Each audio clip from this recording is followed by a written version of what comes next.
Hi. I wanted to hop on here and talk about bones, our bones, and how they affect yoga. Because I see a lot of time, and this myself included, I'm not immune, people getting frustrated when they can't get into certain poses. And yes, a lot of times it can have to do with your flexibility. But something that we don't talk a lot about is the fact that it could be your bone anatomy. And so just a couple quick examples just to show you what I mean.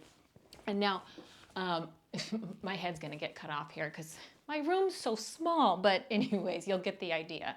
So let's talk about our femur bone, our thigh bone. So femur bone plugs up into the hip socket, and the part that goes into the hip socket is the femoral head, the femoral head. Now, depending on the angle of that bone and how it goes into your hip socket, that's totally going to affect your mobility. So if we come into triangle pose, and let's say I have a femoral head or shaft angle of like 110 degrees, this is going to be about as deep as I can get into triangle pose. Doesn't matter how flexible I am, but bone starts to hit bone here because of how that femur is articulating with the hip. If I have a femoral head joint angle of 150 degrees, let's say, I'm going to be able to come a lot deeper into triangle pose. So those are two examples.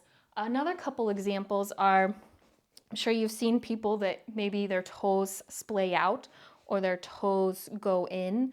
So if the toes are out, this is external rotation. And yes, this can have to do with our muscles, and maybe we have really tight hips that are rotating the leg out. Maybe it's how we were born within our legs. And so with something like this, if you come into butterfly and you have a lot of external rotation already in your hips, your knees are gonna just sink down to the mat, no problem, easy peasy. If, however, you are more internally rotated like this, and you try to come into butterfly pose, it doesn't matter if it's coming from a bone thing versus a soft tissue thing. It doesn't matter how flexible you are, your knees are always gonna be up here. So take that into consideration when you're trying to get in poses. Sometimes it really doesn't matter how much you practice something. It's going to be a bony landmark thing and how your specific bones are in your specific body.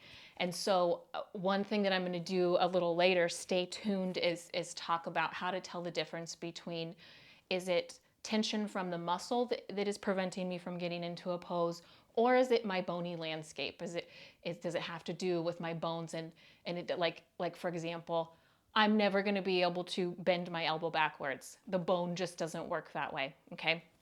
So I'll talk a little bit about that in a later video. So let me know if you have any questions. Thanks for watching. Bye.